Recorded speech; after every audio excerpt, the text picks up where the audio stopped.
Alright, तो movie की start में हम एक फैमिली को देखते हैं जिसमें हस्बैंड का नाम होता है जेरी लीन, उसके साथ उसकी वाइफ और दो बेटियां होती हैं। जेरी बेसिकली एक रिटायर्ड CIA ऑफिसर हैं। जेरी अपनी फैमिली को लेकर किसी दूसरे शहर में जा रहे होते हैं, लेकिन रास्ते में ही ये सब एक ट्रैफिक में फंस जाते हैं। ये अपनी गाड़ी से उतरते हैं देखने के लिए कि इतनी ज्यादा ट्रैफिक जैम क्यों है, और तभी उसी वक्त उस शहर में ज़ॉम्बीज का एक बहुत खतरनाक अटैक हो जाता है। ये ज़ॉम्बीज अपने रास्ते में आने वाले सब लोगों पर अटैक करने लगते हैं और सबको काट कर गिरा रहे होते हैं। जेरी यहाँ पर एक खास बात ऑब्जर्व करते हैं कि जब भी कोई ज़ॉम्बी किसी नॉर्मल इंसान को काट रहा है तो वो इंसान 15 ही सेकंड में खुद भी ज़ॉम्बी बन जाता है, और ये ज़ॉम्बी वायरस बहुत स्पीड से फैल रहा है। खैर, किसी तरह अपनी जान बचाकर अपनी फैमिली के साथ वहां से भाग जाते हैं। अभी ये रास्ते में ही होते हैं, जेरी को उनके एक दोस्त की कॉल आती है। बेसिकली ये दोस्त भी CIA का ही हिस्सा है। जेरी अपने दोस्त से हेल्प मांगता है ताकि वो खुद को और अपनी फैमिली को रेस्क्यू करवा सके, और अब जेरी और उसकी फैमिली एक बिल्डिंग के पास पहुंच जाते हैं क्योंकि इसी बिल्डिंग की छत पर एक हेलीकॉप्टर ने आना है जो कि इनको रेस्क्यू करेगा। अभी ये बिल्डिंग के अंदर जा ही रहे होते हैं तो आसपास बहुत से लोग ज़ॉम्बीज बन चुके होते हैं और वो इधर उधर लोगों पर अटैक कर रहे होते हैं, और उन्हीं में से एक ज़ॉम्बी जेरी पर भी अटैक कर देता है। ये ज़ॉम्बीज जेरी को मारने वाला ही होता है कि उसी वक्त उस फ्लैट में रहने वाला एक बच्चा आता है और उस ज़ॉम्बी को मार देता है। लेकिन मरते मरते ज़ॉम्बी का कुछ खून जेरी के मुंह में चला जाता है, जिसकी वजह से जेरी को लगता है कि अब वो भी ज़ॉम्बी बन जाएगा। इसलिए जेरी उस बिल्डिंग की छत पर चला जाता है और खुद को मारने की कोशिश करता है, यानी कि वो सुसाइड करना चाहता है। वो नहीं चाहता था कि वो ज़ॉम्बी बने और उसकी वजह से उसकी फैमिली या दूसरे लोगों को भी किसी भी किस्म का हार्म पहुंचे। लेकिन 15 सेकंड से ज्यादा वक्त गुजर चुका होता है और वो ज़ॉम्बी नहीं बना होता। तो उसको आइडिया होता है कि सिर्फ लिक्विड मुंह में जाने से, यानी वो ब्लड मुंह में जाने से कोई भी ज़ॉम्बी नहीं बनेगा। और जेरी यहाँ पे एक मेंटली सेटिस्फेक्शन दिखाता है और उतनी ही देर में उनकी छत के ऊपर एक हेलीकॉप्टर भी आ जाता है जो कि इसके दोस्त ने भेजा होता है। और इस हेलीकॉप्टर में बैठे हुए फौजी जेरी और उसकी फैमिली को ज़ॉम्बी से बचाते हुए अपनी हेलीकॉप्टर में बिठाकर एक सेफ जगह पर ले आते हैं। यहाँ पर जेरी अपने उस दोस्त से भी मिलते हैं जिन्होंने इनकी हेल्प की होती है। ये दोस्त बताते हैं कि ये इन्फेक्शन तकरीबन हर जगह पर फैल चुका है, तमाम मुल्कों में। तमाम कंट्रीज इसको रोकने की कोशिश कर रही हैं, लेकिन ये वायरस रुकने का नाम ही नहीं ले रहा है। लोगों को खाने पीने की शॉर्टेजेस हो रही हैं और सब कंट्रीज की ट्रांसपोर्टेशन भी डैमेज है, जिसकी वजह से एयरपोर्ट्स, रेलवेज और रोड्स भी बंद हैं। इनके दोस्त ये भी बताते हैं कि तुम्हें डॉक्टर फेसबैक से मिलना होगा क्योंकि ये डॉक्टर ज़ॉम्बी वायरस पे काफी अरसे से रिसर्च कर रहे हैं और ये यकीनन कोई ना कोई सोल्यूशन इस चीज का निकाल लेंगे। इसके अलावा ये भी बताया जाता है कि ये वायरस इनिशियली कोरिया में फैला था और हमें उसके मुतालिक एक ईमेल भी रिसीव हुई थी, लेकिन उसके बाद हमने उनसे कांटेक्ट करने की कोशिश की लेकिन हमें उसमें सक्सेस नहीं मिल सकी। और अगर हमें ये पता चल जाए कि ये वायरस स्टार्ट कैसे हुआ था, इसकी शुरुआत कैसे हुई थी, तो शायद हम इस वायरस को रोक सकें, इसकी कोई वैक्सीन बना सकें। और इसी बात का पता लगाने के लिए हम डॉक्टर फॉसबैक को तुम्हारे साथ भेजने वाले हैं। अब जेरी डॉक्टर और अपनी टीम के साथ साउथ कोरिया जाने के लिए रेडी हो जाता है। जैसे ही ये सब साउथ कोरिया पहुंचते हैं तो वहां के इन्फेक्टेड ज़ॉम्बीज इन पर अटैक कर देते हैं। ये इनका बहुत मुकाबला भी करते हैं और काफी ज़ॉम्बीज को मार डालते हैं। लेकिन डॉक्टर फेसबैक जो हमेशा से लैब में ही रहे थे, वो ये सब देख के बहुत ज्यादा डर जाते हैं और डर के मारे वो फौरन प्लेन में वापस अंदर भागते हैं। लेकिन उनका पाँव फिसल जाता है और एक्सीडेंटली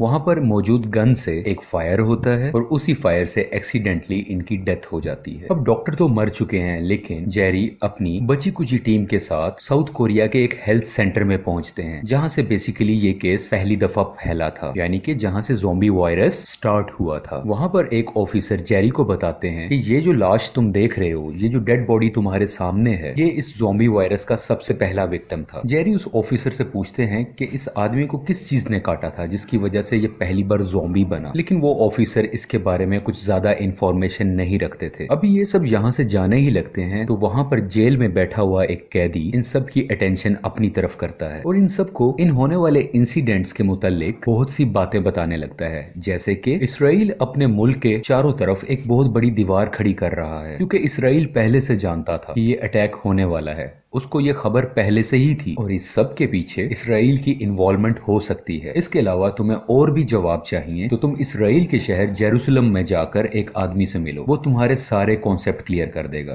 तुम्हारे सारे क्वेश्चंस के आंसर दे देगा। अब जेरी जेरूसलम पहुंच जाते हैं और उस आदमी से मिलते हैं, लेकिन वो आदमी जेरी को कोई क्लियर आंसर नहीं देता और इनकी बातों के दरमियान वहाँ के कुछ लोकल लोग अपना एक फेस्टिवल एंजॉय कर रहे होते हैं जिसमें वो गाना गा रहे होते हैं, शोर शराबा कर रहे होते हैं। जेरी उन सबको को रोकने की कोशिश करता है क्योंकि वो जानता था कि जहां पर शोर होता है ज़ॉम्बीज उस तरफ अट्रैक्ट होते हैं, उस तरफ आने लग जाते हैं। लेकिन बहुत ज्यादा लोग थे तो इसकी बात पर कोई इंपॉर्टेंस नहीं देता और उसी वक्त बहुत से ज़ॉम्बीज उस दीवार की तरफ बढ़ने लग जाते हैं और आहिस्ता आहिस्ता वो दीवार को फैलांगने लगते हैं। अभी तक तो इसराइल उस दीवार की वजह से सेफ था, लेकिन अब वो ज़ॉम्बीज उस दीवार के अंदर आ जाते हैं और लोगों पर अटैक करना शुरू कर देते हैं और सब लोग आहिस्ता आहिस्ता ज़ॉम्बीज बनते जा रहे थे। लेकिन यहाँ पर एक स्ट्रेंज बात हम देखते हैं कि सब इन्फेक्टेड होने वाले लोग, यानी कि जो अब ज़ॉम्बीज बन चुके हैं, वो बहुत से लोगों पर अटैक तो कर रहे थे लेकिन बहुत से लोगों को वो छोड़ भी रहे थे। यानी कि कुछ लोगों पर अटैक किया जा रहा था लेकिन कुछ लोगों को टच भी नहीं किया जा रहा था। जेरी इस चीज को नोट करता है जो कि स्टोरी में थोड़ा सा आगे रिवील होने वाली है कि ये सब ऐसा क्यों हो रहा था। खैर उसी वक्त वहां की लोकल आर्मी का एक प्लेन आ जाता है और जेरी और उसकी टीम को वहां से बचा लिया जाता है। जेरी प्लेन में तो आकर बैठ चुका होता है लेकिन इसे अभी भी सुकून नहीं आया और वो गौर करता है, यानी कि वो ऑब्जर्व करता है कि उस प्लेन के पीछे वाले पोर्शन में ये वायरस फैल रहा है, यानी कि कुछ इन्फेक्टेड लोग उस प्लेन में भी मौजूद हैं और वो एक दूसरे को आपस में काट रहे हैं और ये वायरस तेजी से फैलता जा रहा है। ये सब लोग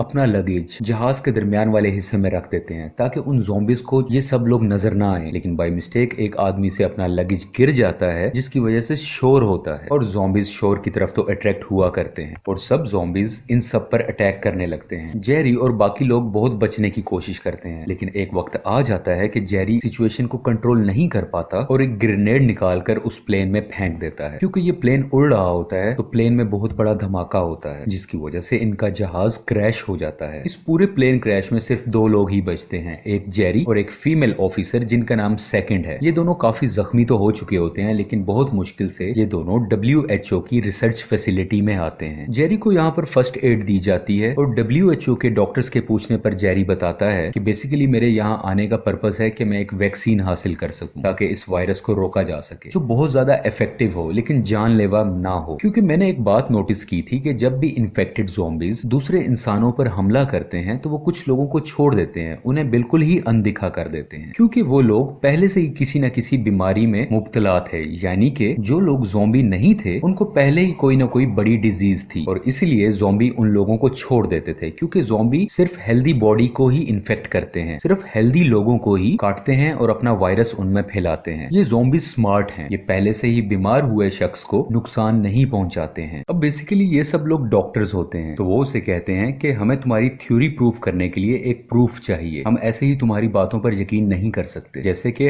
हम में से कोई एक आदमी खुद के अंदर बैक्टीरिया इंजेक्ट कर उन ज़ॉम्बीज के सामने जाए और अगर वो ज़ॉम्बीज उस आदमी पर अटैक नहीं करेंगे तो इसका मतलब है तुम्हारी थ्योरी बिल्कुल ठीक है। खैर जेरी ये सब करने के लिए तैयार हो जाता है लेकिन अब प्रॉब्लम ये आ रही थी कि ये बैक्टीरिया वाली वैक्सीन जहां पर पड़ी हुई थी वो उस फैसिलिटी के उस पोर्शन में थी जहां पर सब लोग ज़ॉम्बीज बन चुके थे। तो ये सब लोग बैक्टीरिया वाली वैक्सीन हासिल करने के लिए उस पोर्शन में जाते हैं। किसी वजह से यहाँ पर शोर होता है और सब ज़ॉम्बीज इन लोगों पर अटैक करने की कोशिश करते हैं। जेरी के कुछ साथी वहां से भागकर अपनी जान तो बचा लेते हैं लेकिन जेरी अभी भी उसी पोर्शन के अंदर होता है। वो बहुत से ज़ॉम्बी से लड़ता है और बहुत मुश्किल से अपनी जान बचाकर एक थोड़ी सी सेफ जगह पर आ जाता है और वहीं पर वो सारी बैक्टीरिया वैक्सीन पड़ी होती हैं। वो वैक्सीन उठाकर बाहर आने ही लगते हैं कि गेट के बाहर एक और ज़ॉम्बी आ जाता है और जेरी डिसाइड करते हैं कि उसे खुद ही ये वैक्सीन अपने अंदर इंजेक्ट करनी होंगी। इस बैक्टीरिया वैक्सीन को जेरी अपने अंदर इंजेक्ट कर लेते हैं और अब अनजाने में ही सही लेकिन जेरी का ये आइडिया काम कर जाता है और वो सामने खड़ा हुआ ज़ॉम्बी जेरी पर बिल्कुल अटैक नहीं करता